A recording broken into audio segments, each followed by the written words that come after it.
All right, we're back. We are back.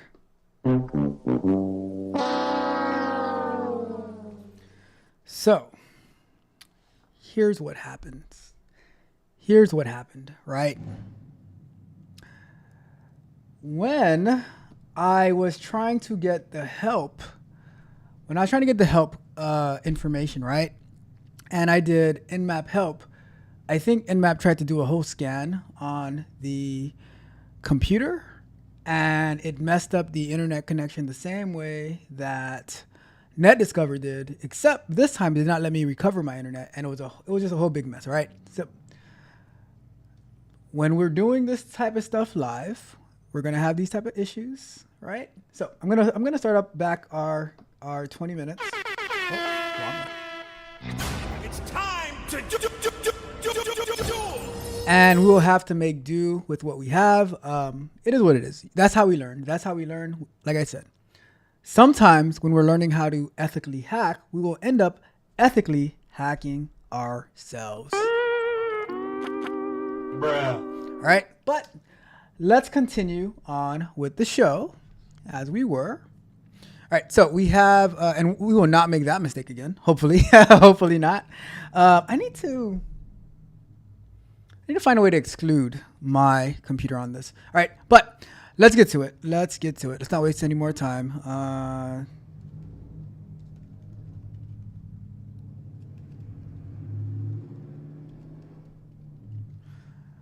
right. So we are inside of our Kali Linux. And we have our Metasploitable running here. All right. So like I was doing last time, before we were so rudely interrupted, we're looking at the manual for Nmap, which was man Nmap. All right. So this is the manual in the command line for Nmap. And it is talking about, the description of Nmap, an open source tool for network exploration and security auditing. It was designed to rapidly scan large networks, although it works fine against a single host. Nmap uses raw IP packets in novel ways to determine what hosts are available on the network, what services, application names, and versions, all that stuff, right? So we're not going to read the whole thing, right? But this is pretty much, it's showing you how to use Nmap and stuff like that. The different options that are available. It's pretty much a documentation for it, right? Something that I should look into is how to exclude IP from Nmap scan. See if there's anything related to that. To exclude specific IP addresses or networks from an Nmap scan, use -- exclude option followed by a comma, separated list of IPs, host names, CIDR notation, or octet ranges. So Nmap exclude and then IP address or network, target IP address or network. So for example, Nmap exclude 192.168.100. Okay. I don't see the comma there. Exclude a list of them.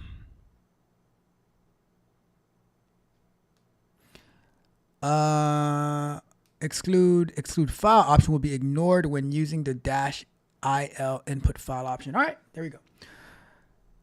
It is what it is. What it is. That's how we learn at the end of the day. That is how we learn at the end of the day. Hopefully we can get Maddox back. I know Maddox was watching over on Twitch, but then the connection cut off. So hopefully we can get Maddox back as well. We'll see. But things happen. That's how we learn at the end of the day. All right. So let's continue on with the things that we need to go over today. Let's see what is our IP address for this server. I have config, and this one is going to be 192.168.86.250. So we're just going to stick to using that IP address today. We're not going to be doing a bunch of scanning because I cannot have this stream keep cutting off. That is just embarrassing.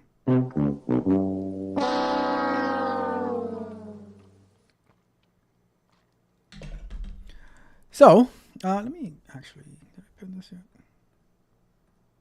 Okay, cool. So, Let's go over to our first command. So what is the first command that we're going to use? We are going to do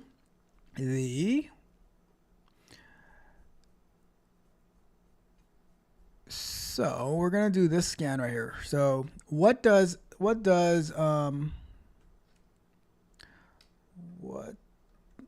do this man nmap again. And we're going to look for the option of -S, capital S, scan techniques. Let's see. What does what does nmap -SS stand for? Because it says it here, but it doesn't say what type of scan it's doing. A SYN? Let me see. What does nmap SS do?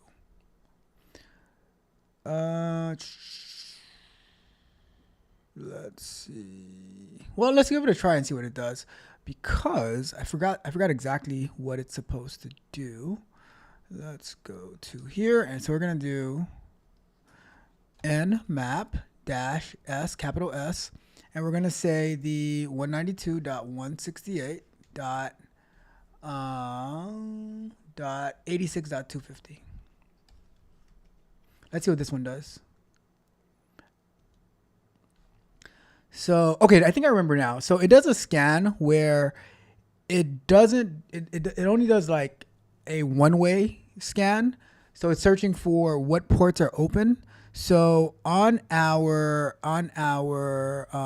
Metasploitable machine, we have port 21 for FTP, port 22 for SSH. These are not good. 23 for Telnet, SMTP. HTTP is open. I wonder what's on this. So let's take a look at what's on port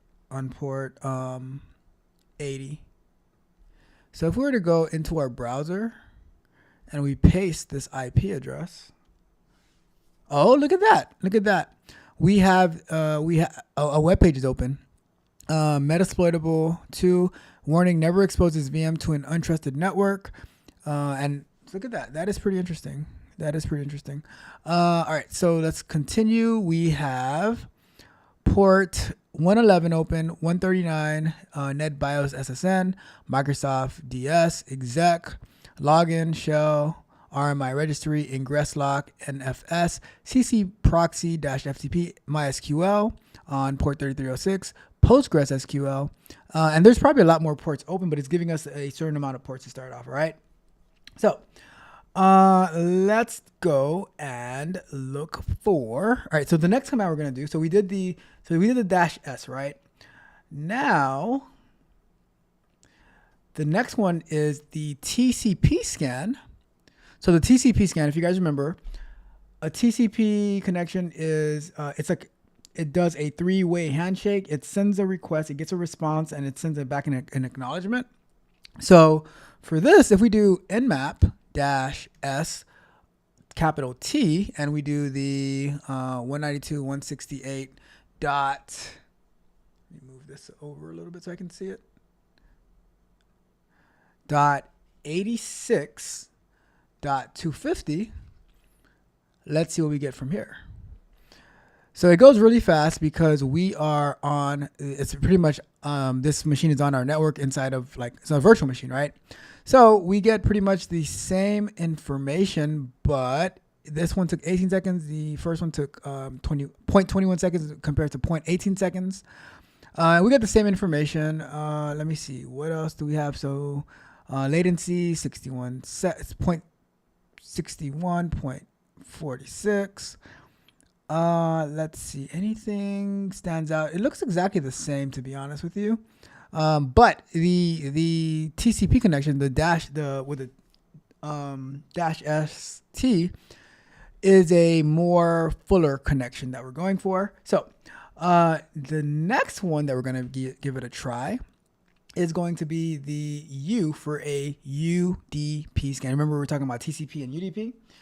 So let's give that one a try. We're going to do, although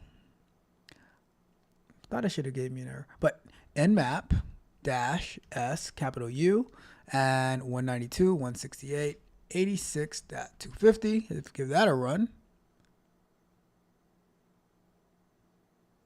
And it's starting.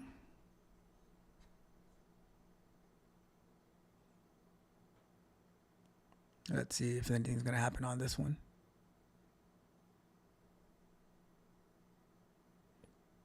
I don't see anything happening yet. Let's wait for it. Because at some point, I know that we're supposed to be using the root command. Let me stop this.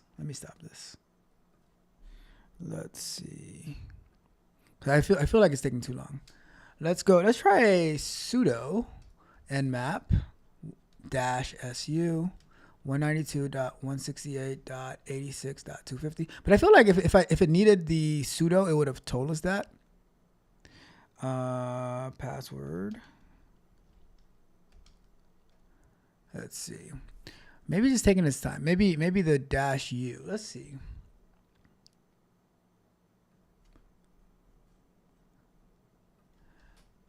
Nmap -su takes long time.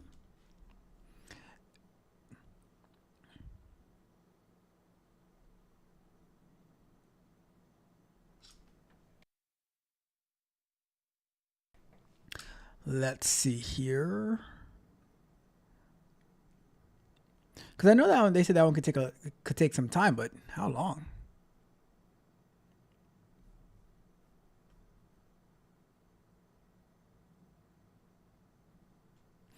So what I'm gonna do while this one is doing its thing, let's go to quit that one. And we will do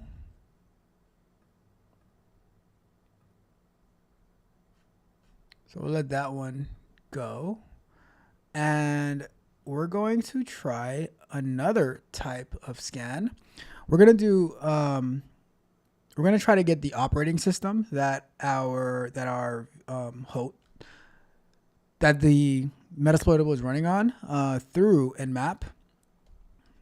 So if we do nmap -o, and then we say 192.168.86.250, we should get, all right, so let's see. So it says Linux kernel, OS details Linux 2.6.9 to 2.6.33, running Linux 2.6.x. Let me see. OS detection performed. Please report any incorrect results to this address right here. Nmap done one IP address, one host up, scanned in 1.56 seconds. Let's see. This thing's still not doing anything. I don't know. I might give up on that one. Let's do a man Nmap again. Let's look at the documentation to see why our -u is not doing anything. Let's see, where is that? There goes OS detection.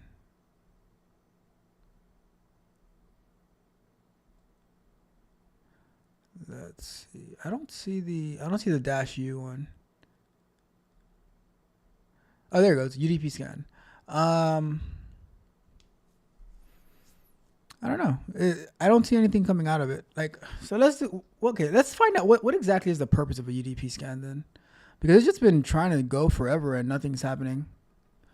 What is the purpose of UDP scan? A UDP scan, a type of network scanning, identifies services running on a computer or network, detects open ports that could be exploited, helping security professionals identify potential vulnerabilities. Let's see. I'm going to put it on the other screen because it'll be easier to read over there.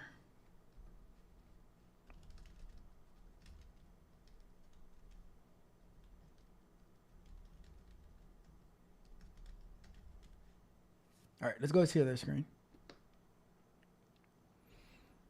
All right, so UDP scan, a type of port scanning, identifies open UDP ports on a target system by sending UDP packets and analyzing responses, revealing potential vulnerabilities and services running on those ports.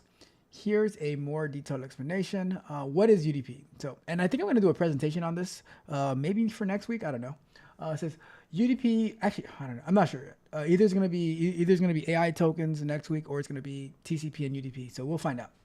His user. So UDP stands for User Datagram Protocol. Is a connectionless protocol used for applications that prioritize speed over reliability, like streaming or DNS lookups.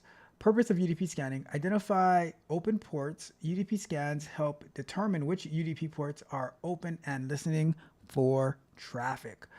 Vulnerability assessment: open UDP ports can indicate potential vulnerabilities that attackers might exploit. Service discovery: UDP scans can reveal which services are running on specific UDP ports. Network auditing: network administrators can use UDP scans to audit their network for unnecessary or misconfigured UDP services. How does UDP scanning work? A UDP scan sends a UDP packet or a specific port to on the host target. If the port is open and a service is listening, the target host might respond, or the packet might be silently dropped. If the port is closed, the target may send a ICMP port unreachable message indicating that the port is not in use. By analyzing the response or lack thereof, the scanner can determine the status of the UDP port. Tools for UDP scanning. Nmap, a popular network scanning tool that includes UDP scanning capabilities. Various other port scanners also support UDP scanning. Why is UDP scanning important? UDP ports are often used by important services, and identifying open ports can help security professionals secure their networks. Troubleshooting: UDP scans can help network administrators troubleshoot network connectivity issues. Attack prevention: understanding which UDP ports are open can help prevent attackers from exploiting vulnerabilities. So I see why it's important. I don't know why Kali Linux is not scanning it. So I'm not 100% sure what's going on over there, right? But let's go back over here, and then and I'm just going to stop this scan. I don't know what's going on with our UDP scan. I thought it should work, but apparently it does not want to. So let's do that. All right. So we did the operating system detection. Let's see what else we got.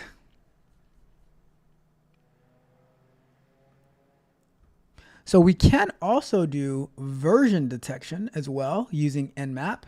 So if we were to do Nmap dash SV, and then we put the 192.168 dash 86.250,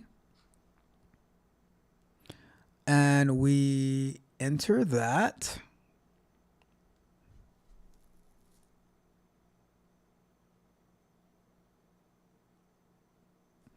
Is it? Make sure this is up and running. It is up and running. I don't know why it's not scanning it. Let me see. Let me do sudo su for super user. And I'm gonna try nmap-sv 192.168.86.250. Let me see if I do it as super user, as root, what's going to happen. It's not doing anything. What about if we do a verbose? Let me see. Let's look at the documentation again. Man. Nmap. Let's see, because I don't know. I don't think you should be getting stuck. So let's see if we can do a little bit of verbosity. Check out searches documentation. Increase verbosity level.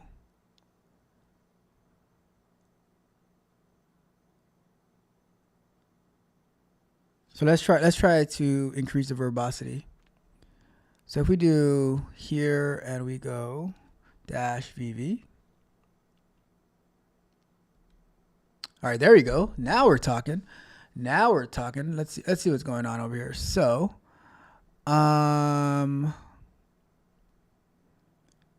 it's telling us that it discovered all these open ports, initiating service scans at scanning 23 services on that. Lunch break.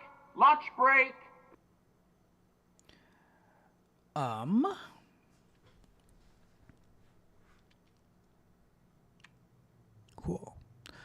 All right. It's doing something. Let us scanning 23 services on here. Right now, it's trying to do the version scan. So let's let it do that during our break, and we'll see what happens when we come back. Just scanning 23 services. Oh, there it goes. It finished. So, all right, we'll review that when we come back from break. Let me see what we got going on in the chat, and then we shall have our first topic of break discussion, and then we will get back to business. All right. So, I tell you, it's been crazy. It has been crazy. All right. But let's see the chat. And Roxy says rewind, and also too much power, too much energy. We got C Marshall in the building. It says, is it scanning the packet or just traffic when using Nmap? That is a great question, C Marshall. I am going to let me mark that question down, because once we get from break, I'm gonna actually Google that, because I'm not 100% sure what the answer to that is. Let me just Google it right now. Is Nmap scanning? I'm just gonna save it here, so once we get back from break, we can actually check that out. Scanning the packet or just the traffic? I have that pulled up, and we will check that once we come back from break, because I'm not 100% sure what the answer is, but I see that there's some information over here. Let me see. We got Mitch in the building. He says he sneezed, so everyone, please tell Mitch bless you on his sneeze. When I was younger, they told me, which I found out to later be a lie, but they told me the reason that you say bless you when somebody sneezes is because your heart skips a beat. And then I found out that that was not true. So I feel misled. I feel bamboozled. I will probably never tell anybody bless you again when they sneeze. All right. I'm just saying. That's what I heard. All right. We got Maddox in the building. And Maddox said, what command did you use? So the first time I had used the dash lowercase s capital U I tried to do a UDP scan, but it didn't. I don't know, something happened, but I'm going to do it again with the verbosity level heightened when we come back from break. And then the one that I just recently ran was dash S capital V for the versions of the software that's installed on the ports. Something I want to do. What I want to do. I didn't have enough time. I want to start up the Urban Dictionary of Economic Data on one of these, one of my computers here, and then I want to be able to scan that like use Nmap on that machine to see what we're able to get. All right, because I'd like to see the version of Node and stuff like that showing up here when we're scanning through Kali Linux. So we shall see. All right. Let's see what else. And Maddox says, now we are good. Over on the Twitch side, something that I think is cool about Twitch, right? And correct me if I'm wrong, Matt, because you are way more familiar than Twitch than I am.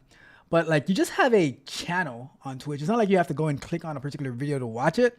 So if you're just on like the Tech Coach Ralph channel on Twitch, whenever I have something happening, it'll just show up on that channel. It's not like you have to go and like on YouTube, you have to go and click on a video and watch that video. But on Twitch, it's just your channel. It's like you're turning on the TV to a news channel or whatever channel, and it's up, right? Is that am I accurate with that, Maddox? Just let me know. All right. Let me see. And Mitch says, I heard that and you getting rid of the devil. I'm telling you. Let's ask our resident nurse in the building. Roxy, is that true? Is that true? When you sneeze, are you getting rid of the devil? And does your heart skip a beat? Because I heard that's what I heard when I was younger, but then I heard that it was not true. You would know better than any of us here. So let us know, Roxy. Is any of that true? Are you getting rid of the devil when you sneeze? And does your heart skip a beat when you sneeze? Let us know. Please let us know. Shout out to Khalil Azar for becoming a subscriber to the channel. Let's see. And Maddox says, yes, you are correct about the way that is pretty cool. That is pretty cool. I like that you can just have it and it just pops up. You don't have to go looking for the next upcoming live stream and stuff like that. So that's pretty cool. Let's see. And Mitch says, you can save a video. Yeah, I think they save it for like X amount of days, like after you stream it. But just the fact that your channel is like, whenever you have a new live, it just pops up. I think that's pretty cool. All right. We are going to get to our first break time topic of the day. So let's go over to here. And I want to talk about great intentions. However, many times bad results. So let's start this topic up. So here is the deal, right? Our friends, bless their heart, right? They have the greatest intentions, and they typically I'll say this. Your friends want the best for you. My friends want the best for me, right? However, the little issue that happens is that they don't really know what's best for us. They might not really know what goals that is that we're working on. And a lot of times, our friends, with as great as their intentions are, they can lead us to having bad results. So what do I mean by that, right? So as you guys know, next week is competition. I've been preparing for this competition since, let's just say since January 2nd, right? Earlier than that, but really focused in, locked in January 2nd. The competition is on next Thursday. I'm not even sure. Is it like the 20th maybe? Probably the 20th. I don't know. But whenever I am getting ready for competition, I am a ghost for my friends. I might text them, but I am not going to see them because I know when I get around my friends, if I have them come over here, if I go over to their house, I am not going to be on my best behavior. I'm going to eat stuff that I shouldn't eat. I'm going to drink stuff that I shouldn't drink. And it is just going to be a whole mess. So I tell them, like, look, I want to see you guys. However, it's going to have to be after the mission has been accomplished. I cannot do it before because it'll throw me completely off of my goal. And I'm just wondering, like, have you guys ever experienced that for yourself? Like, you're working on something. You are doing so well. Like you're going for it. You're being very dedicated, very disciplined, all that good stuff, right? But then your friends who they don't understand, they might not understand what you're doing. They might not understand your goals. So they're like, oh, but why are you doing this? Like you can take a break. You can like just relax. And then you and you give in, and then you give in. And now you find yourself off course, off track, and now you have to work even harder because all the progress that you made, you lost a little bit of it. You lost a little bit of it, and now you have to go and work back at it. And you're like, oh, why did I do that? Why did I do that? It's hard because guess what? All that hard work that you put in, it can be gone like that. So for me, I have to, I personally, because, and I'll tell you this, right? I'll tell you this. One of my best of friends, right? When we go to their house, like they're Cuban, right? And when we go to their house, they make the best Cuban food ever. And my friend's mom, if you do not eat the food that she makes, she will not talk to you for a whole year. She won't talk to you for a whole year. So that's why I'm like, all right. I said, look, we're gonna get together in April, maybe the beginning of April, because I got to get through competition. And then here's the thing, right? I'm probably gonna sign up for another competition in May in Miami, right? So now I have to sneak this one day of eating stuff that I probably shouldn't be eating. I have to sneak that in there, and then get ready for the next competition. But I have to. But this competition that's next week, it's way bigger than the one in May, right? But this is the thing. Like, this is what I mean by your friends will have the greatest. Like, and it's not, when I say your friends, it could be your friends, it could be your family, whatever, right? Because even sometimes here, I'm like, thank you for the offer, but no. Right. And for me, it's easier to say no to my family that I see every day than to my friends that I don't see every day, because like I'll see them like once every few months and they're like, oh, we made this food for you. And it's like, I'm like, oh man, I gotta eat. And it's so good too. And it's so good. Like, oh, do you want a glass of wine? It's so good. I'm like, so I have to schedule wisely. Right. Because I'm like, if I go now, it's going to be a whole mess and I'm going to have to work my way back. So get a move on, back to work, chop, chop, let's go. Come on, get a move on. Back to work, back to work, back to work. So my message to you is, when you are working on a goal, right? If your friends or family or whoever is not totally locked in with your goal, because here's what it should be, right? If your friends are locked into your goal, and they know exactly what you're trying to do, and they see you try to deviate, they should tell you what the is wrong with you. And that's why I'm annoying, because when I'm working with somebody on a goal, I'm like, what are you doing? Like, you're slacking off. Like, did you accomplish this yet? Like, what's going on? Right? I don't say, oh, it'll be better tomorrow. It'll be better. I'm like, no, what are you doing? Stay focused,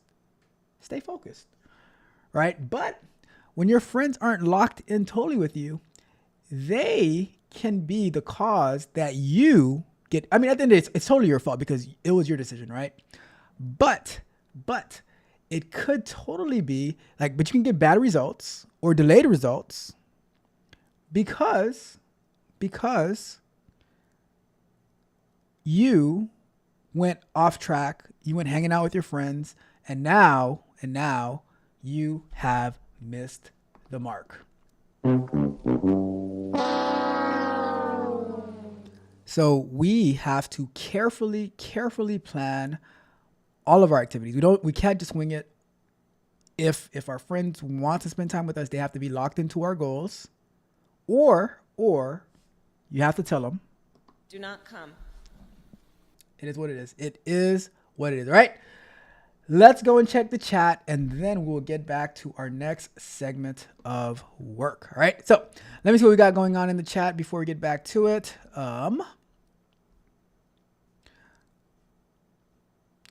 We got Magnetar in the building. What's up, Magnetar? Hopefully you are doing well. Have a safe drive wherever it is that you're heading to. Let's see. Roxy said, welcome, Stream Elements.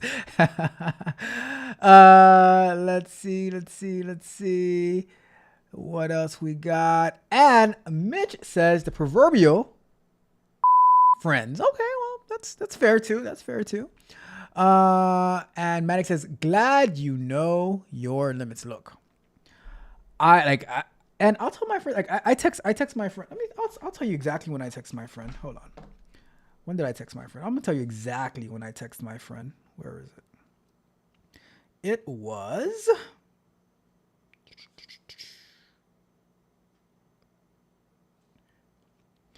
I text my friend. Where was it? I don't even know where it was. It was probably January, maybe. Oh yeah, so it was February 15th.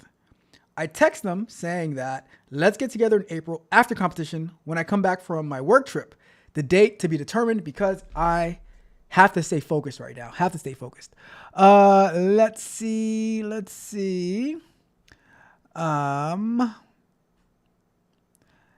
Mitch says, yep, it's always that one girl who lets you get off track, but I don't even know why I brought that. Get me an empanada. And you're right. They tell you, your friends will tell you, just live a little. And then you live all the way till failure. It's what happens. Let's see. Banana Breeze got the best empanada. You know what? I don't think I've ever been to Banana Breeze. Wait, Banana Breeze? Do you mean Bahama Breeze? Do you mean Bahama Breeze, Roxy? You have me reading Banana Breeze. I think you mean Bahama Breeze, right? It says, I had to get off the boat so I could walk on water. You got that too, right, man? I'm like, wait, I'm pretty sure the name is not Banana Breeze. Let's see. I feel like he is speaking to me. What? Look, I am speaking to myself, the things that I have to do for me to survive. However, Roxy, if it applies, then make the necessary adjustments so that you can thrive and so that you can win. I'm rooting for you, Roxy.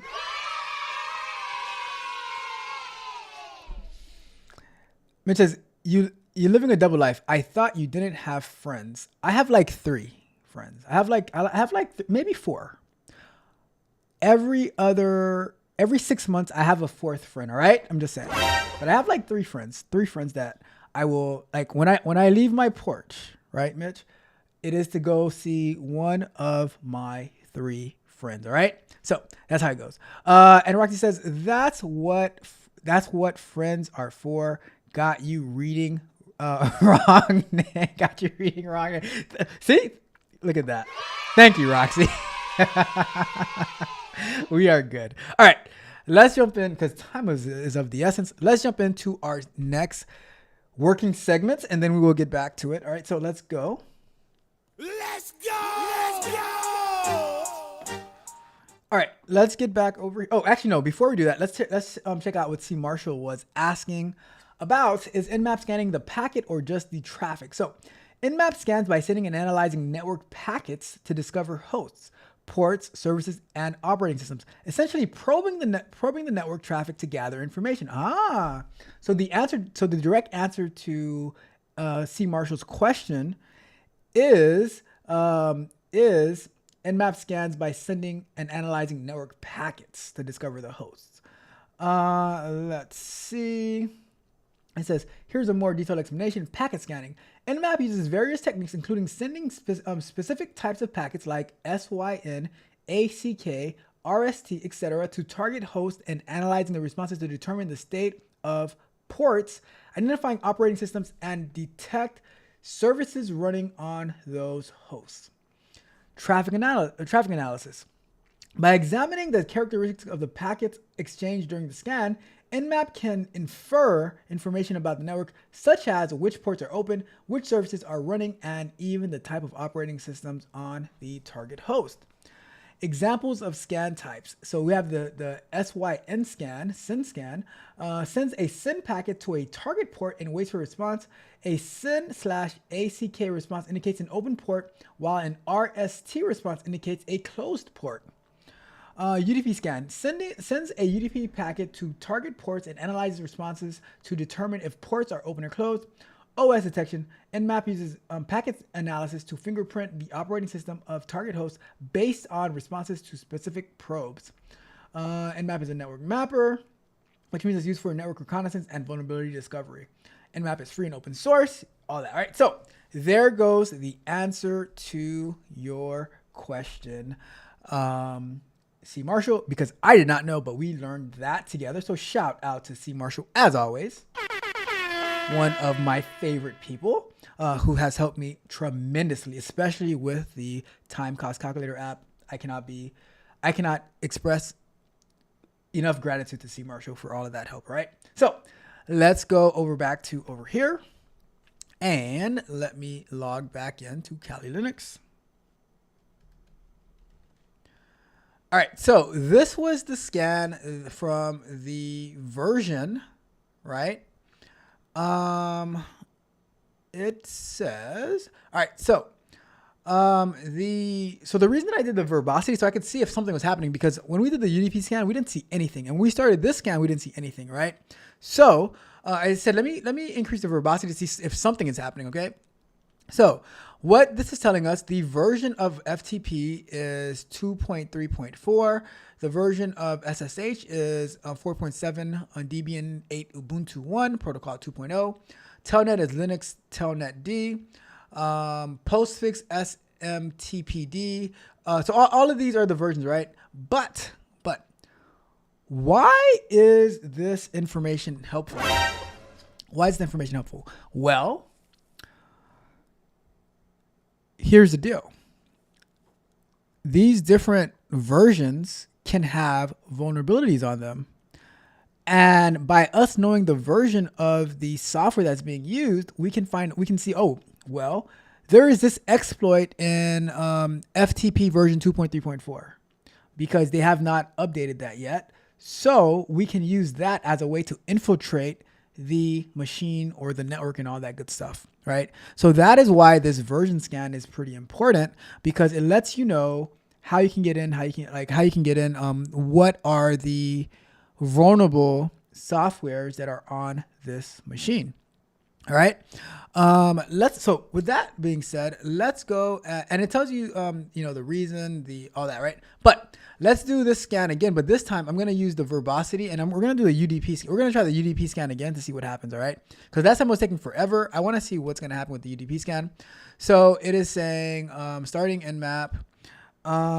It is saying, initializing parallel DNS solution. Completed parallel DNS resolution of one host, initializing UDP scan at 2045, which is 8:45. Shout out to everyone who likes using military time instead of just using regular good old AM and PM time. You know who you are. You know who you are. Always sending me military time, or what even is it called military time? What do you call the 24-hour time system? They're always saying, I'm like, can't you just send me AM PM? Like, come on. I'm just you know who you are. You know who you are. All right. Anyways. So it's doing. Let's see what it's doing. So increasing. So scanning 192. So now we can actually see what's going on in the background, because before we couldn't see anything. Now we can actually see what's going on, right? So it says that it is, let me see if I can make this a little bigger. Zoom in. All right, so it says increasing send delay for due to max successful increase to 4. Let's see, discovered open port 111 UDP. Okay, so I found an open port. So with the verbosity, we can see it happening in real time, giving us data. So it's better that way, instead of just things being done in the background. You have no idea if it's working or not,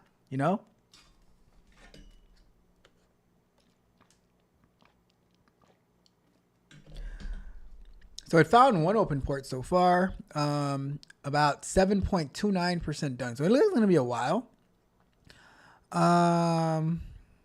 Increasing delay from 800 to 1000 due to 11 out of 23 drop probe since UDP scanning. Make sure we're still in here.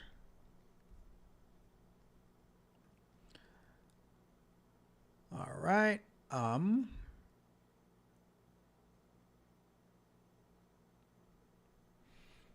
me see what else we got. So let me check. So I'm going through my checklist. So we have our version discovery up and running. We're going to try a...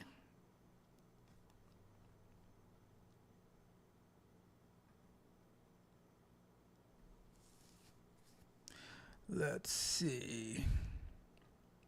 So discovered open port 111. If we look back over here, so we had the 111 RPC bind, but how come it doesn't discover all these other ports on UDP? That is interesting. Discovered open port 53/UDP. So, all right, here's what we're going to do. While this scan is happening, I'm a little confused about this UDP scan. So I'm going to go over to this screen. And let's see.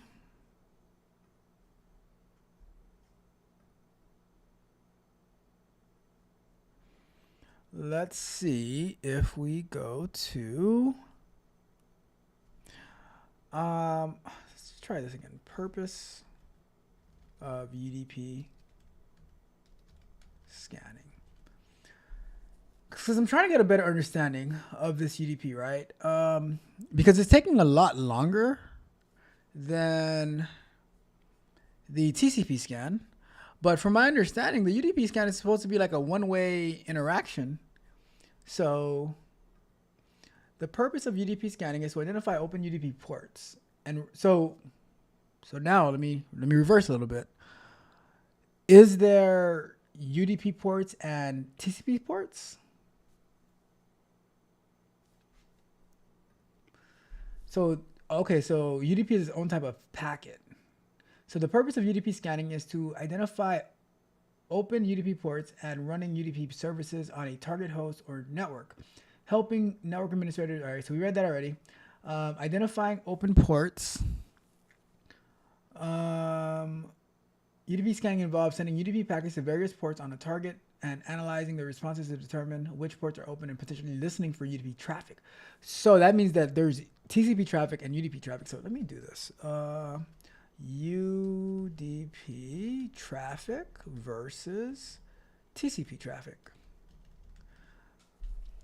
So TCP transmission. So we're definitely gonna have to do a software exploration concept and overview on TCP and UDP because it's a little like, here's the question, right? If we don't understand TCP and UDP, how can we effectively do penetration testing and ethical hacking if we don't actually understand like what we're scanning, you know? So we need to get a better grasp on that. So maybe for next week I will do our software exploration concept and overview on that. So let's see. TCP transmission control protocol prioritizes reliable order delivery of data, ideal for applications like web browsing and file transfer, while UDP, user datagram protocol, focuses on speed and efficiency, often used for streaming and gaming with no guarantee of packets, delivery, or order. All right, so we know that it's reliable. All right, so UDP is unreliable, connectionless. It's a fire and forget, meaning it doesn't establish a connection or check for acknowledgements before sending data. UDP, so it says faster. UDP is generally faster, but why? Okay, if UDP is faster, why is it taking so long to scan? Let's see. Why does UDP take longer to scan than TCP traffic? UDP scans take longer than TCP because UDP relies on ICMP port unreachable messages for closed port detection. The more you No. Which can be rate limited or blocked by firewalls, while TCP uses a three-way handshake that provides quicker and more reliable port state information. TCP scan rely on the TCP three-way handshake to determine if a port is open or closed. When the scanner sends a SYN packet, a SYN packet, a closed port responds with the RST packet, indicating the port is not open. An open port responds with a SYN packet, allowing the scanner to establish a connection and determine the port is open. This process is relatively quick and efficient. Now, for the UDP scan, it relies on. So we read that the ICMP. Well, let me see what the ICMP stands for. ICMP stands for Internet Control Message Protocol, a network layer protocol used for error reporting and network diagnostics, including tools like ping and traceroute. Okay, gotcha. However, many hosts rate limit or even block ICMP messages, making it difficult for scanners to determine if the port is closed. A UDP packet is sent to an open port, and the application on the port may or may not respond, and the scanner has no way of knowing if the packet was delivered or blocked by a firewall. This makes UDP scanning slower and more complex than TCP scanning. Gotcha. So why UDP scans are slower? So the rate limiting, many hosts limit the number of ICMP messages they send, making it difficult to determine if the port is closed. Firewall interception, firewalls can drop or block ICMP messages, making it difficult for scanners to determine if the port is closed. Lack of standardized responses, UDP applications are not required to respond to a UDP packet, making it difficult to determine if a port is open. Incomplete information, when a UDP scan is sent to an open port and no response is received, the scanner cannot determine if the packet was delivered or blocked. So that makes sense. That makes a lot of sense now. All right. So let's go back over here. And we have that it's about 53% of the way done. It discovered port 53/UDP, and so another question I have is, can ports have TCP and UDP? So let's continue looking, right? And we're gonna break this all down next week as well.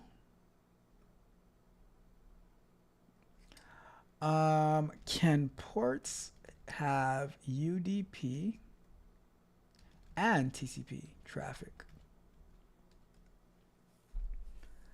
Yes, a single port can be used for both TCP and UDP traffic, as each connection is uniquely identified by the combination of source, destination IP address, source, destination port, and protocol TCP or UDP. Okay, that makes sense. That makes sense. So that's why. So what I'm gathering is that it's possible that on port 111 on our Metasploitable, it has TCP and UDP connection, but maybe on the other ports it does not. So we're going to let this run. So right now it's been running for about 7 minutes. And it's been running for like 7 minutes. What we're going to do is that we're going to continue with some other commands, and we'll let this one finish out, and then we'll come back and look at the UDP scan results. All right. So let's go back over here.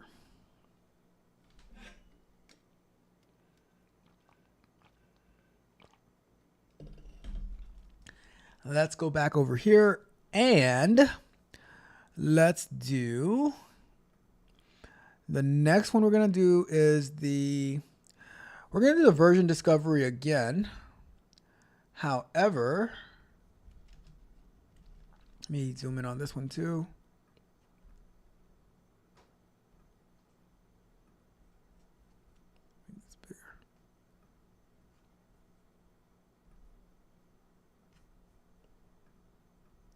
So if we do so what is it for version discovery? So it's going to be, I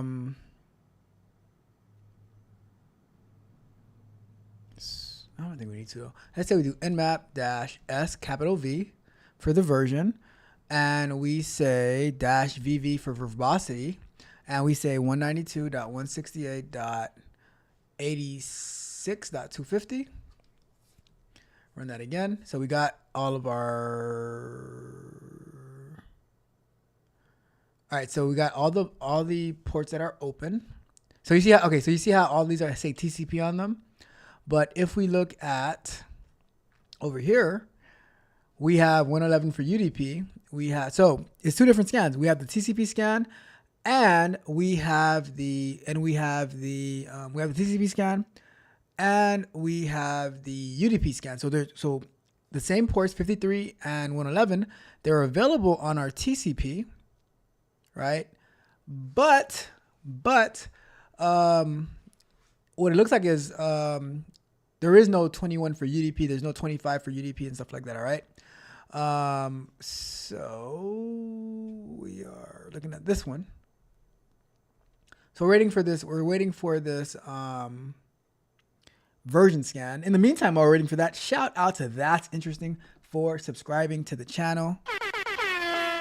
I appreciate you. Thank you so much. I truly, truly appreciate you. All right. Let's continue on. Let's see. So this, all right. So this is the version 1, I believe. Yep. So this is the version. So we see that we have all of these on the TCP. And I didn't do it. So what I also wanted, so what this was supposed to do, we're supposed to up the intensity level. So with the intensity, it goes from 0 to 9, I believe, but it's defaulted to 7. The highest level of intensity is 9, from my understanding. But from my understanding, it's gonna get the same thing. So we're gonna run it though. We're gonna run it with intensity level 9 and see what happens. But they said that it should be the same results for this, all right? But just for kicks and giggles, let's go ahead and run it again. So maybe it's just 1 dash for intensity. Failed to open output file. All right, let's use the manual for this Nmap. Let's go down to, if we can find intensity in there. Then we're gonna try the aggressive one as well.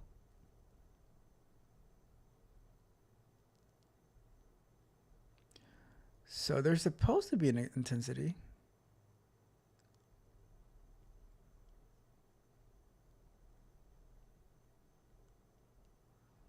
Let's see.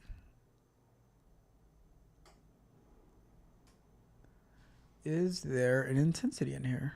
There's a lot of different options. Output.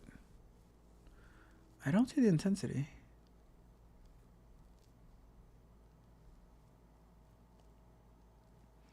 I don't see the intensity here. Unless it was removed.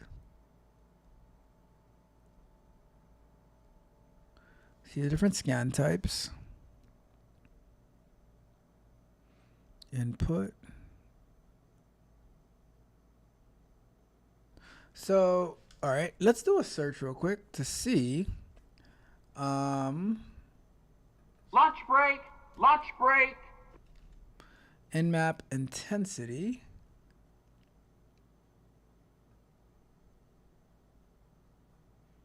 Unless I'm using it wrong.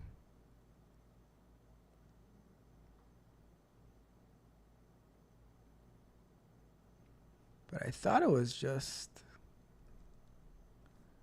intensity.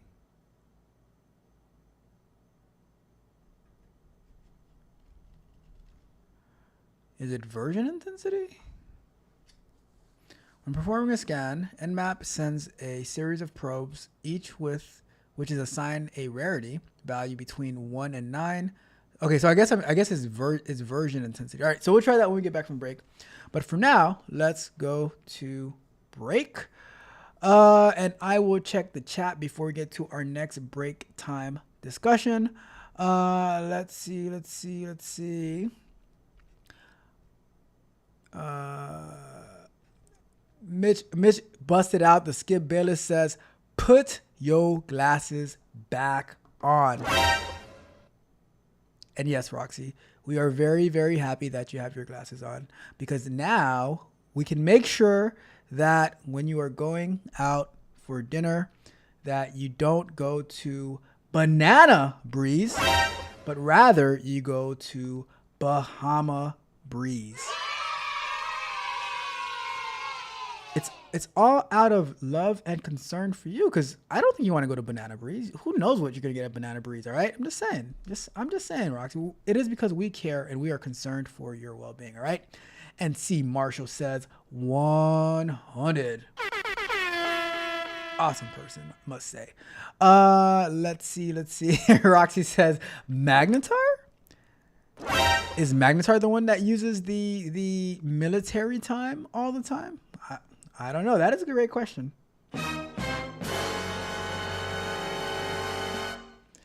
And like I said earlier, shout out to That's Interesting for subscribing to the Tech Coach Ralph channel. If you haven't done so already, like the video, share the video, subscribe to the channel, hit the notification bell so you know every time we go live and drop new content.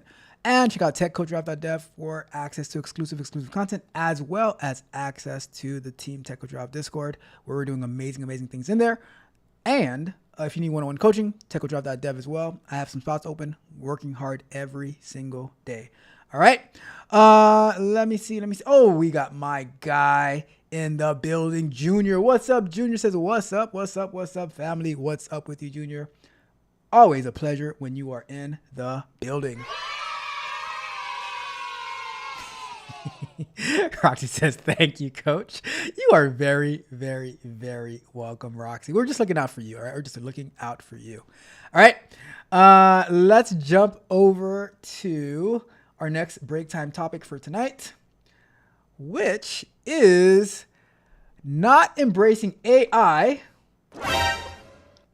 is dusty. It is dusty. So why? Let me start. I'll put it like this, right? I'll put it like this. I was gonna lie to you, but I had to tell the truth. I'm just being honest. So I remember I did this. I forgot what exactly the topic was, right? But I did something about AI. It was a clip about AI, and somebody commented, "Oh, AI is just spying on us, right?" And I'm like, look, they don't need to use AI to spy on you. And guess what, right? And guess what? With all due respect, now I can say whatever I want, but with all due respect, right? Whoever made that comment, their life is not interesting enough to be spied on either, right? We always think that somebody's trying to spy on us and somebody cares. Like, look. Most people don't have anything to be worth scammed for in the first place, right? So you think that they're gonna waste all of this energy and money and stuff like that just to spy on you? Nobody cares about you like that, all right? So, not embracing artificial intelligence, especially generative AI, is just dusty, because so many different companies are headed towards that direction. I was in a meeting today, which was dedicated to generative AI and all the ways that we're trying to use it in order to enhance our customers' experiences and stuff like that. And one of the things that we're talking about is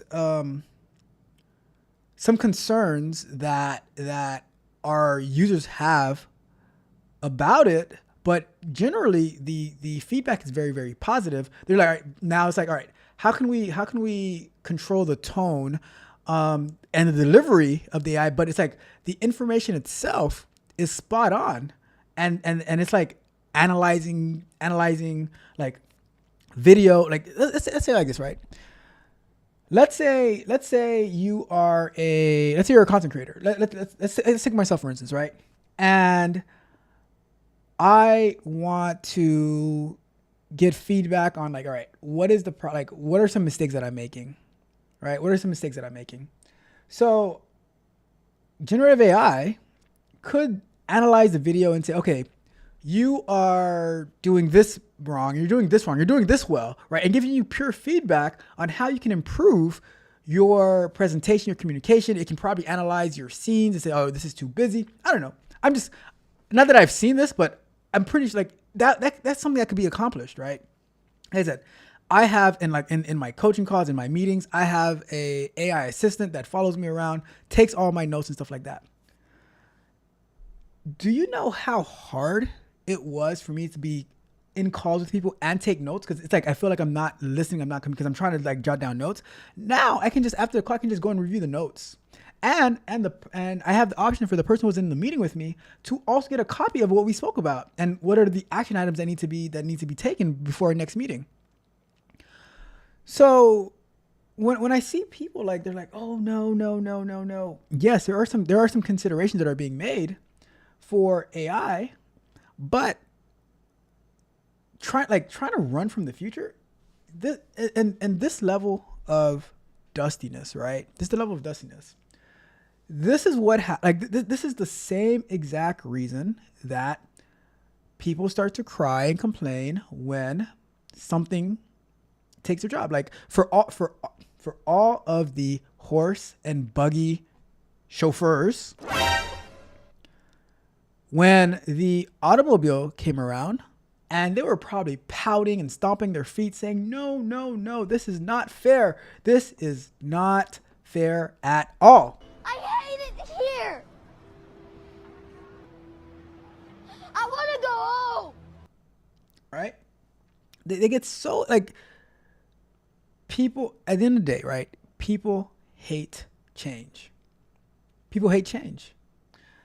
And when I see the power that and the speed that AI brings to our workflows, to our lives, and I'm like, why are you being stubborn? Like, because guess what? You will be left behind, and as Will, back to work, chop, let's go. Come on, get a move on. Back to work. As Will Smith said in The Fresh Prince of Bel-Air, when he picked Carlton over Jazz and what's his friend's name? Tay, maybe? I forgot the friend's name, right? The other friend's name, the one with the big eyes. And he's like, well, the wind in my eyes will dry my tears.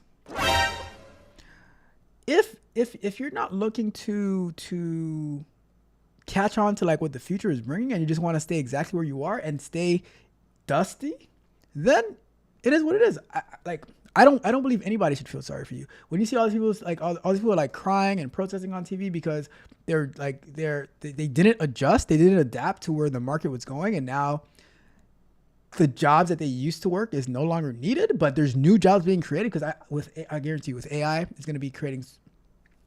I saw the other day that there were job openings for AI analysts. I'm like, what? Where did this come from? All in many different locations, AI analyst. And I'm sure there's going to be a lot more coming because companies are going to start building their own large language models in order to train AI off of their data. So I'm just letting you know, be ready for what is coming. Do not be dusty. Do not, keep your head in the sand, hoping to survive, because guess what? Nobody owes you nothing. Nobody's coming to save you. You got to get out there and do it for yourself. All right. That's why you see me working in the morning, learning AI. For tomorrow's description, right? For tomorrow's description for the Department of Justice versus Google, this is what I did. So creating a description, I put in what the video is about, and then I put comma, and then I put the parameter for perplexity. To use perplexity to generate my description, because I knew that was going to be a recent current event, as opposed to just using OpenAI or Gemini, because they wouldn't have that most recent information that Perplexity has. So I'm using the things that I build every single day, right? So you need to get on the train. You need to get on the train, and when you're an early adopter, you can be one of the one of the leading people to control it in the way that you would want to see it, or use it in the way that you want, as opposed to you just looking on the being on the outside looking in. And everybody is walking by. Congratulations, you played yourself. All right. Let me get back to the chat real quick, and then we'll go for our the timing is all messed up, but we'll go for one more 20-minute segment before we wrap it up for today, or whatever it is that we'll go for until we get that wrapped up. All right. Let me go and check the chat real quick. You know, we had some technical difficulties earlier today, but it's all good. Let me see. Roxy says shots fired. No. How dare you? No, Roxy, I did not fire. Roxy, you might have missed it. You might have missed it, Roxy. But I did say with all due respect. You heard me say it. You guys heard me say with all due respect, all right? That means once I said with all due respect, I could say whatever I wanted to say after that. That's the rule. That's what I have, like, in the chat when you show up, is make sure whatever you say with all due respect first, and then you can say whatever you want. So I did not fire any shots because I said with all due respect. And which is, are you bragging or complaining about the meeting? Well, I'm neither bragging or complaining. I'm just being honest. I'm seeing AI being adopted, especially generative AI, to analyze a bunch of different stuff in real time. Training these models on all sorts of different data. Mitch, you should be a heavy adopter of AI and of large language models, being that you're in data, because I can't even imagine the things that you can do. Junior says that's exactly why I don't take notes when people are talking. It is so hard for me to take notes when people are talking, because I feel like I can't focus on the two, right? Like, as soon as I turn my focus somewhere else, it is a mess, right? And shout out to Ryan J for subscribing to the Tech Coach Ralph channel. Shout out to you, Ryan J. Truly, hopefully you're watching live. Truly appreciate you. All right? I appreciate you. All right, so let's continue on with our last 20-minute segment before we wrap it up for tonight. Like I said, we had some crazy technical difficulties, but it is what it is. When you're learning, things are gonna go wrong, but we adjust. We make do. We make do. All right. Let's go. Let's do one more 20-minute segment. It's time to do. All right, let's go over to, let's see if our UDP scan is done yet, because that scan was taking a while, right? So let's see.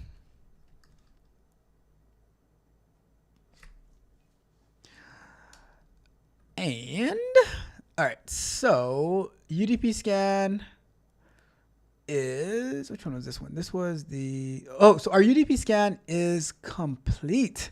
Shout out to our UDP scan. What does UDP stand for? UDP is user datagram protocol. So our user datagram, so let's start using the words, right? So our UDP scan, user datagram protocol scan, it took 1,039 seconds. What is 1,039 seconds? So let's do seconds to minutes. Watch, I'm going to go back and it's going to say that, oh, it's right there, 1,000. So it took 17 minutes for our UDP scan to run, all right? But we found that raw packets sent 1,199, 56 kilobytes, received 1,034, 77 kilobytes. So our ports open, we have 53 open, domain.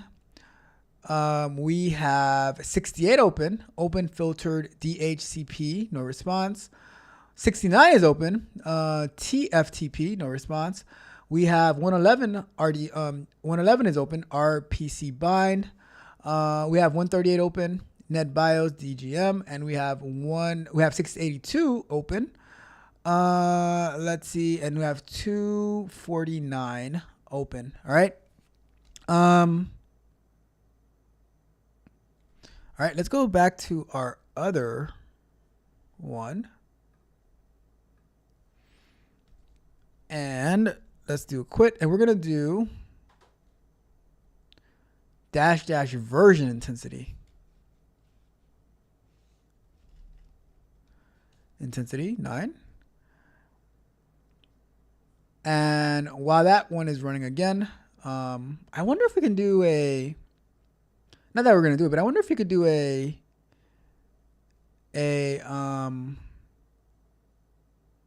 version scan on UDP. Or maybe you wouldn't get that data on UDP. I don't know, because because if UDP is a one way traffic, then you might not get the version. I don't know. That's interesting. All right. Anyways, while this one is running, let's try another command. Right. Let's do the command for aggressive. So we'll do nmap -a for aggressive, and that's going to do a hardcore scan, right? Let's do 192.168.86.250. That's what we get with this one, all right? Actually, no, let me stop that. Let's stop that. I'm going to, because it's probably going to take some time, so I'm going to do the verbose on it.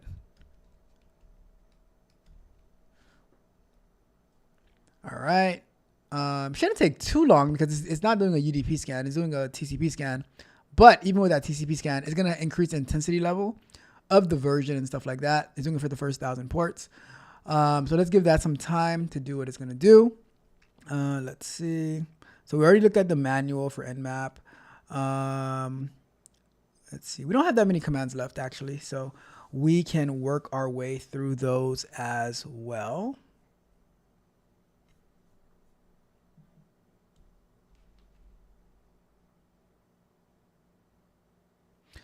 Let's see.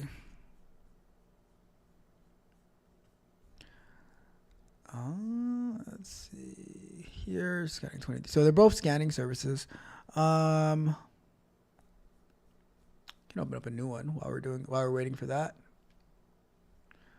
Let's do a new tab. All right. So while we're waiting for those scans to go through, let's do a port scan. So let's say nmap -p for port. We're going to do on port 80, and we're going to say 192.168.86.250.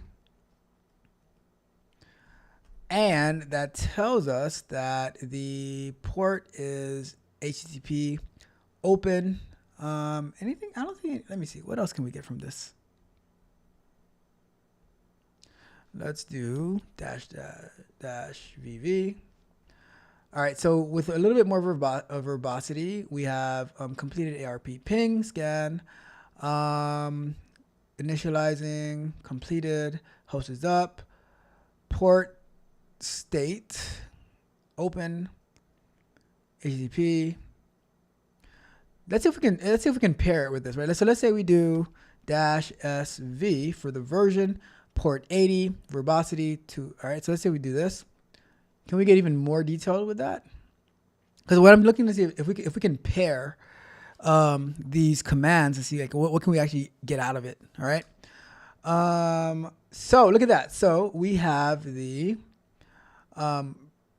scan port. We have a very verbose scan for the version.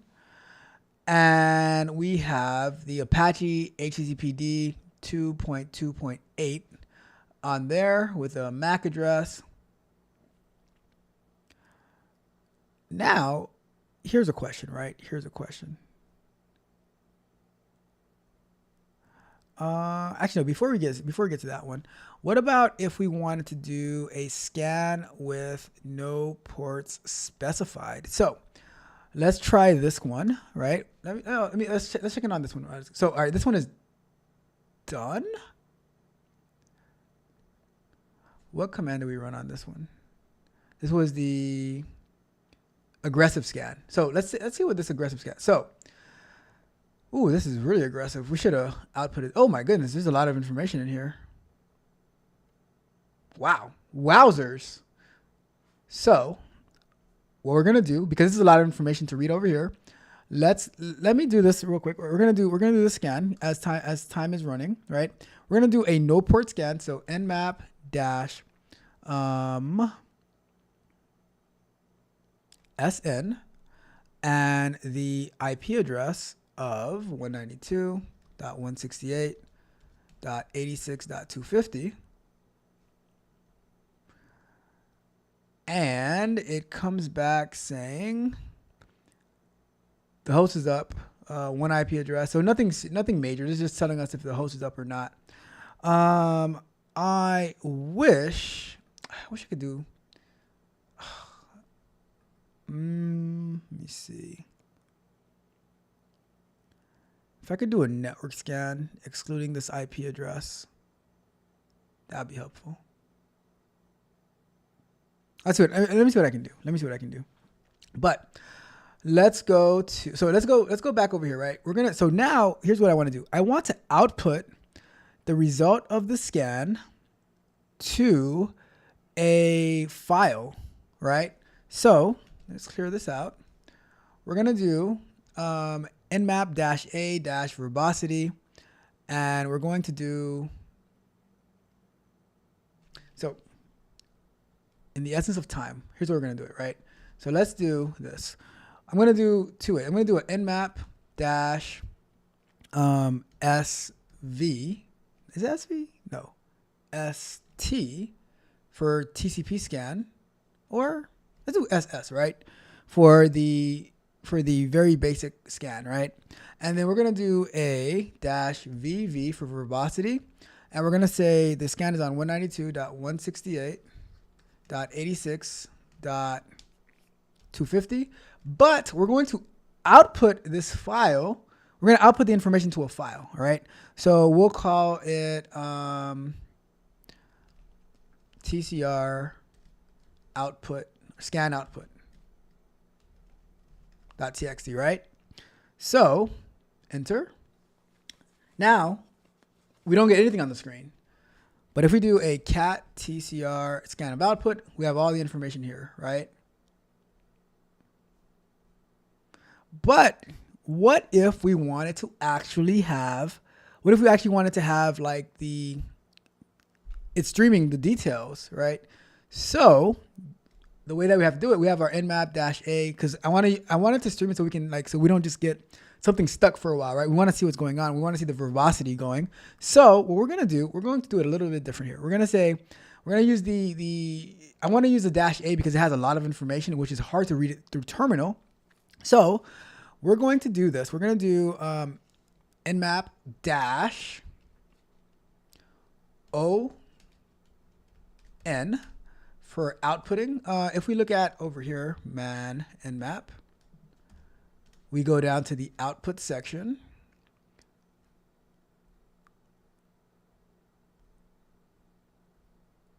Where's the output section? It's a lot of information.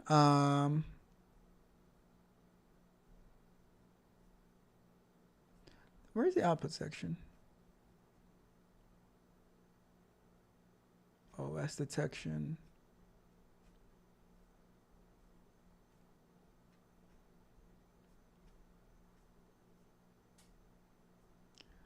Where is that? Let's do it a different way. There's too much. Let's hopefully we don't mess this up again. All right. So, nmap -- help. Fingers crossed. All right. There we go. Output -on output scan in normal. So yeah, so ON is normal, output in normal mode. XML, you can do it in XML. You can make it in greppable format. All right, so let's go back over here. We're going to do ON for normal format. We're going to do aggressive scan. We're going to do verbosity. And we are going to name the file.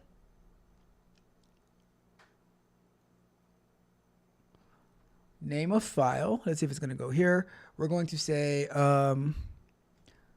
aggressive scan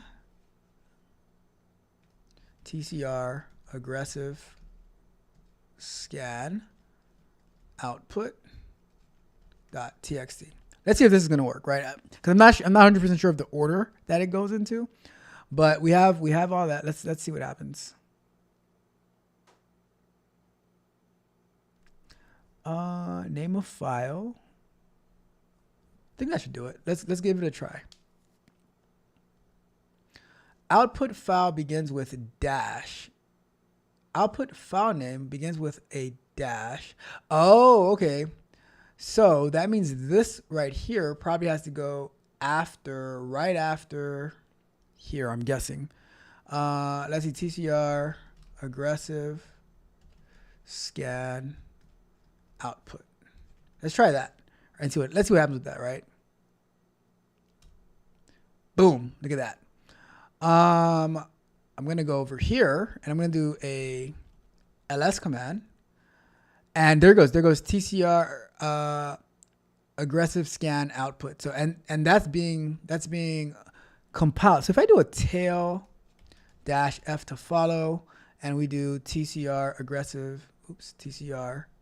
aggressive scan output, we should be able to see this happening in real time, I think. Let me stop that. If I do scan 10 dash F10 maybe, cannot open. Ooh, I can't remember what the command was. My Linux skills are. If I do 10 like that, cannot open 10 for. Oh my goodness. Let's do a tail command. Last 100 lines. Tail command. Let's see. Retrieve the last 100 lines.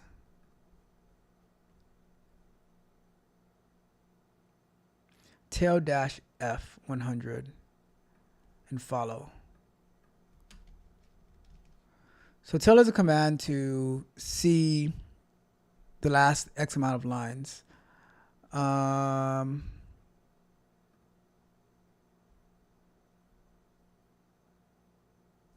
So if we were to do, oh, it worked. It worked. So here it gave us all the information in terminal. Here it actually followed the information being filled out inside of our file that we outputted to, right? So let me stop that. Clear.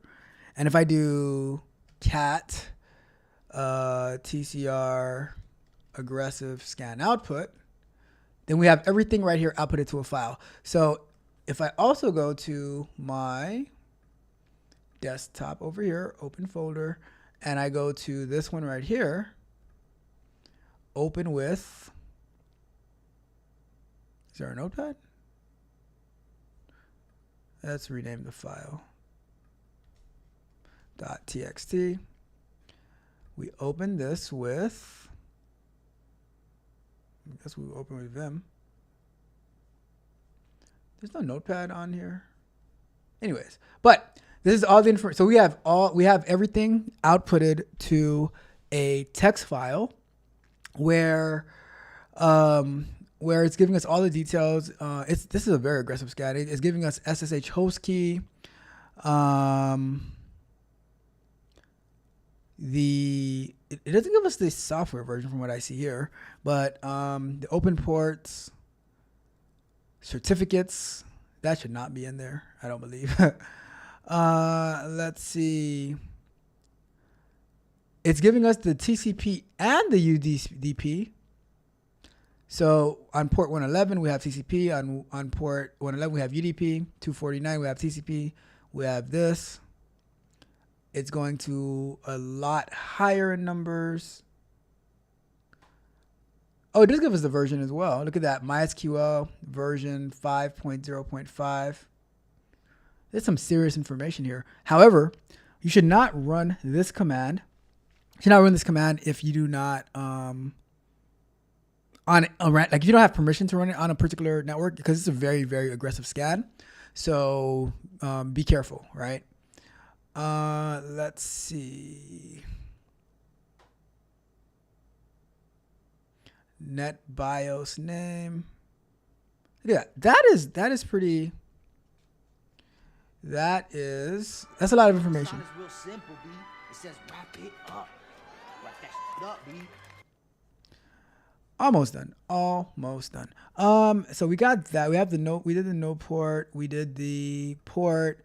We did. Oh, that's it. We accomplished everything that we wanted today, right? We got through all of the different types of that we wanted to review, the different type of nmaps. I have this that I'm going to share in the chat with you guys. Where do I have it? Right here. So it's an nmap cheat sheet, right? Where it's part of the course that we're taking, but they have this nmap cheat sheet. If you want the PDF version, you can put in your email address and they'll send it to you. But it pretty much gives us a breakdown of Nmap. I didn't read this whole thing. Feel free to read it. But it's a course that I'm taking. You feel free to jump on it as well. But it gives you like an Nmap overview, what it is, different ways you can run the Nmap command, the scan type, pretty much what we did today. But it is a good resource for you. I'm not going to go through the whole thing, but I will put that inside of the chat for you guys to be able to consume and review all that good stuff, right?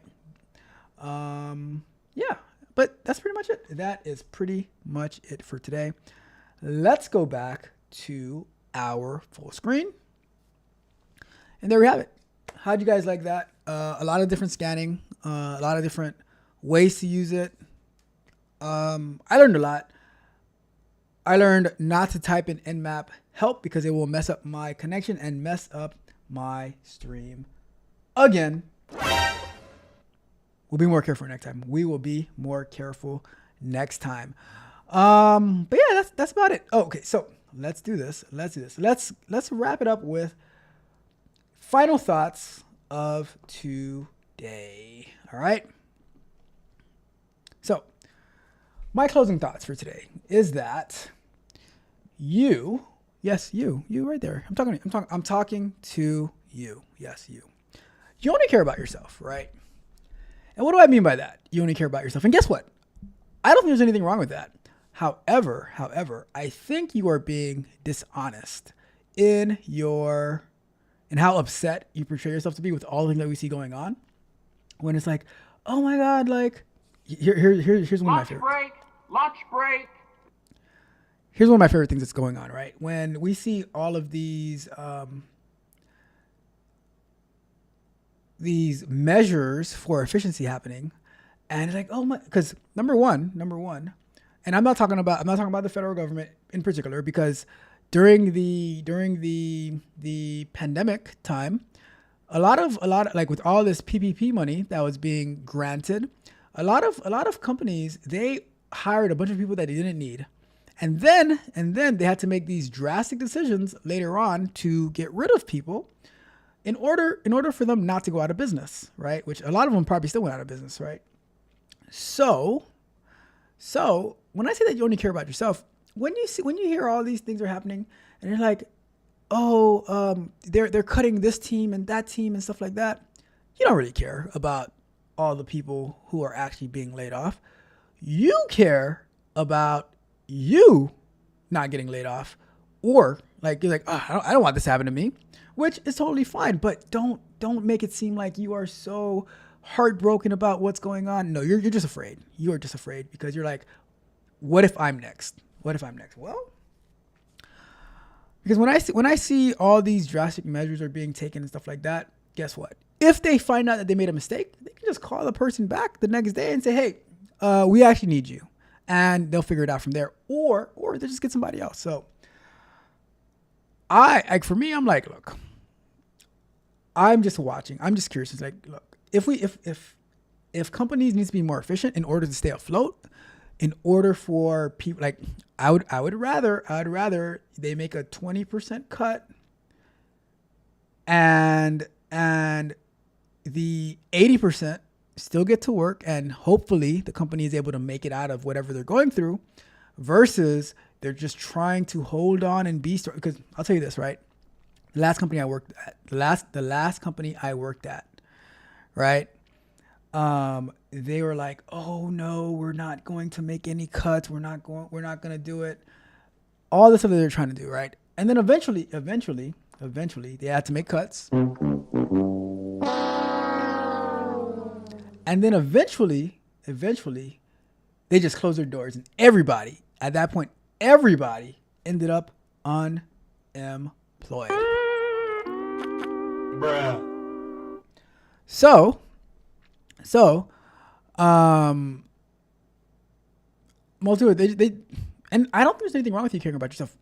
Now the question is, how are you going to adjust? Are you going to pout about it, or are you going to like, all right, this is what I need to do, this is how I need to move in order for me to be successful out here in these mean streets of the world? All right, that's my thoughts. Those are my closing thoughts. Like I said earlier, we are going to be going live on Saturday morning for our weekly economics review. We're going to be going live on Sunday for DevOps. We're going to be continuing working on Kubernetes. What part of Kubernetes are we going to be working on? I don't remember, but I'll double check what we did last week, and we'll go from there. Tomorrow we're going to be premiering the Bug Bite, where we are going to be talking about the DOJ still coming after my dear Google and the Google Chrome browser. People try to say this and that is a monopoly. I think people who cry about monopolies, they're just weak. I'm just saying. I adjust whatever the world throws at me. I catch it and I throw it right back at it. All right, like we're gonna win. There's nothing that's gonna stop us. All right. Let me check the chat before we get out of here. And then we're going to wrap it up, all right? Let me see what we got in the building. Let's see. We got Miss Freckles in the building. Miss Freckles says, wowzers. Hey, Techie. Wowzers to you as well, Miss Freckles. Always a pleasure to have you here. And Miss Freckles says, I will catch the rest on replay. Thank you, Miss Freckles. And Roxy says, see you guys at the pillow fight. My goodness. Let's see. And Mitch says, you will not win. Oh my goodness. It's getting heated in here. It is getting heated in here. And Roxy says who? I am her. Oh, it's getting intense. It is getting intense. All right. Well, you guys, good luck in that pillow fight. I will be sitting on my porch working. I'll just be sitting on my porch working. You guys, good luck in that pillow fight. Wish you all the best of luck. All right.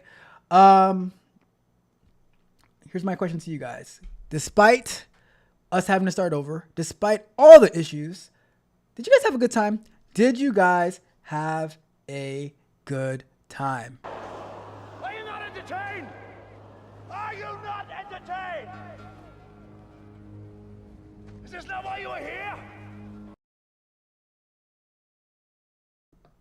I am always so well entertained.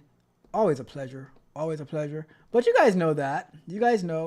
Yesterday's price is not today's price.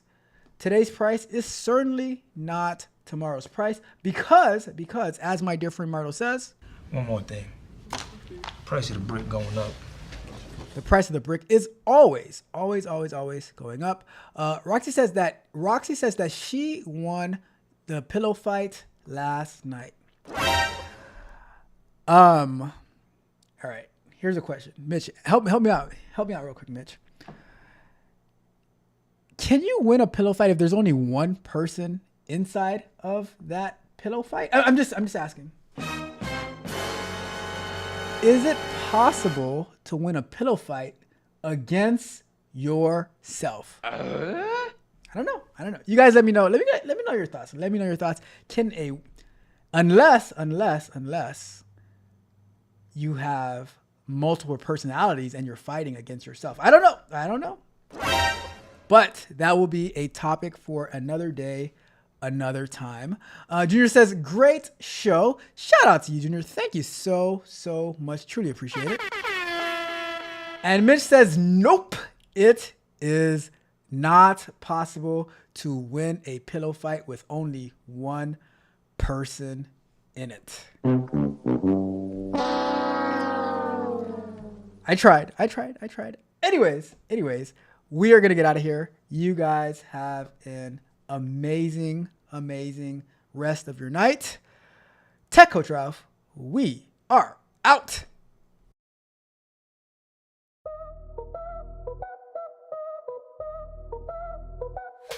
Dusty trolls come out of the woodworks, whispering their nonsense at the moon, laughing at the silly little quirks. I know they'll be gone soon. Long live the trolls in the shadows, dancing in their mischief parade. Weave your webs and cast your halos in my world. You're all just delayed. They say dumb things and I accommodate, flipping words like cards in a game, serving them a plate they can't forsake, knowing none will ever be the same. I have fun with their foolish schemes, turning noise to gold with a twist. In between their broken dreams, finding gems they never missed. Long live the trolls in the shadows, dancing in their mischief parade. Weave your webs and cast your halos in my world. You're just late. They crave attention, yes they do, scratching at the walls they seek. Desperate. I feed their hunger, just a few, then watch them scurry weak. Bye-bye.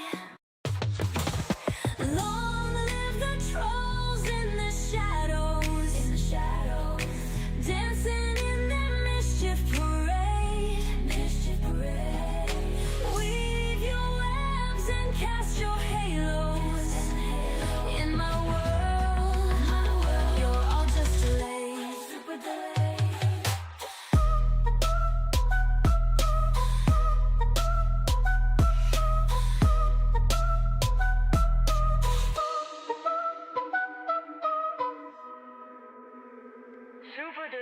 They crave attention,